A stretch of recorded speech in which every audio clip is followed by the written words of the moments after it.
Hello, this is Wazo X Wazo, Evil O, and I'm alone in my home. I'm self-isolating. Don't really need this mask. I will put my glasses back on. So this is just a little thing about the coronavirus. We're all in the same boat, and we're all hiding away right now, and it's important that we do. As I put on Facebook, I'm of the age where I'm high risk, and not only am I of the age that I'm high risk, but I'm also a smoker and I'm also obese. So that puts me in a very special category of people who, if I get it, I will probably die. And the probability of that can be quite high because this virus is hard to control. But I'm not here to play doctor. I'm here to talk a little bit about how artists react to this now that they're locked down and shows are being canceled and all of that. So yeah, maybe this is an episode of you know what. The first thing I would say is that, God, we suddenly have a lot of time on our hands. Now, if you have a studio, that's great. If you're locked down and your studio's connected with your house or you paint in your house and you have all the materials you need, wow, you can just paint away, draw away. Maybe if you work in other mediums, maybe it's time to just grab some pencils and some paper and draw. Maybe experiment with some mediums that are in your home that you never thought to use before, but suddenly there they are, and this is what I can use. So there's a world of opportunities for creation here.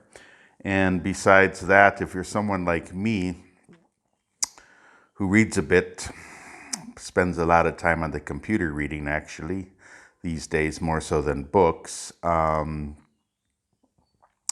there's just a whole lot of time to do what you need to do. And my computer's a mess. I mean, I've just been going through files, organizing files, finding photographs that I took photographs and never worked on them in Photoshop, looking at them, re-seeing them, thinking, oh, maybe this one's kind of interesting. I didn't see that before, and now I do. So it might be if you're a painter or whatever, go through your portfolios, arrange them, spread them out, take a good look at what you've been doing, think about where am I going from here. There's all sorts of possibilities when you're locked down. It shouldn't be a matter just of despair. And then the other thing is, okay, so how are you as an artist going to react to this international crisis through your art?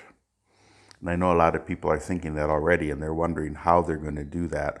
Well, one thing I would say is don't react like some of the large celebrities have already acted, like Madonna.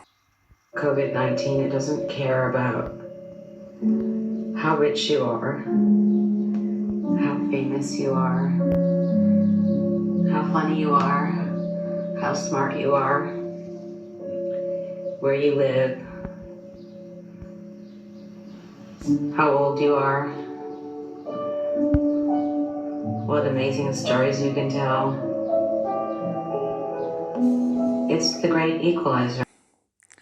Madonna was a great help. I'm old enough to remember when the AIDS crisis first hit, and Madonna was younger and she was hot on the scene, and she was a big help to the gay community who was suffering from AIDS. And at that point, nobody wanted to talk about it because being gay was such a thing that it was so taboo. People didn't even talk about being gay, much less talk about AIDS or how it was transmitted.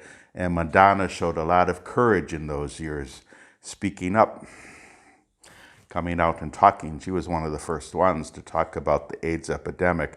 But this current video she's done on the coronavirus, I'm sorry, what I see is a very, very rich woman right now sitting in her bathtub surrounded by warm water and rose petals with a pianist in the background playing piano, I believe she has, and feeling sorry for herself, basically. And it's like, that's not really what I want to see right now.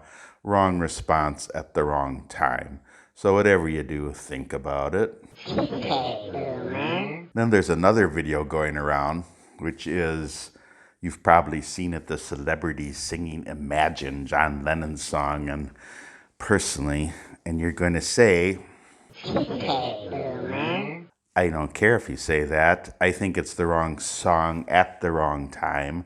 Imagine is a beautiful song. I loved it when it first came out. I was in my last senior year of high school when that song hit the airwaves, and I absolutely loved it. Well, below us, above us only sky. Imagine all the people living for today. Yeah. Still do love it in many ways, but it's a song that's basically talking about imagining a world with no borders. And, well, I actually think borders are quite a help, and especially in an instance like this, as I've gotten older, and I can hear the chorus of, "Okay, boomer." But still, I think this is probably what we need now. It's not what we need now, I should say. I don't think we need to be singing songs about open borders. We might need to be singing songs about the world being one, because the world is one right now. We're all suffering. We're all in this together. So there's a lot of ways to react to this. I don't know how you personally will choose to react to it, but keep going. You should be aware that, as my friend Rajesh messaged me this morning, Rajesh Soni, he messaged me and said 2020 is basically, and he used, I think, the F word. You know, it's like, it's fucked, you know, to be quite honest. We're not getting out of this anywhere soon, and even if they find a cure for the virus or treatments, better treatments, the economies are going to spiral downhill. Art sales are going to slack off, if not come to an end for a while. Galleries are going to remain closed. Consider your options. You know, I don't know what options you have now, but it's time. You've got all the time in the world now that you're in lockdown. Got all the time in the world to think about that. And, you know, I don't know. I pray that the miracle drug comes along and we're all rescued from this very quickly. But in my heart, I think this is going to go on for at least minimum 1 year, and probably more like 1.5 years before we really start making some progress. It's hopefully a once-in-a-lifetime plague that comes along that's going to really shut down the world like this. How does that affect your art? I don't know. That's for you to figure out. I can't tell you what to do. But you know what I always say, try to avoid propaganda in your art, and try to think more of the human concerns, the tragedies, the sadness, the failings, the follies. Those are the things I would address myself. And maybe you don't want to address it at all. Maybe your art is going to continue. You don't have to address coronavirus, COVID-19. You might want to address what you normally address. You might be still doing your series on whatever. And that's a possibility too. So I think I've said enough. This is a short one. Thank you, and bye from Udaipur.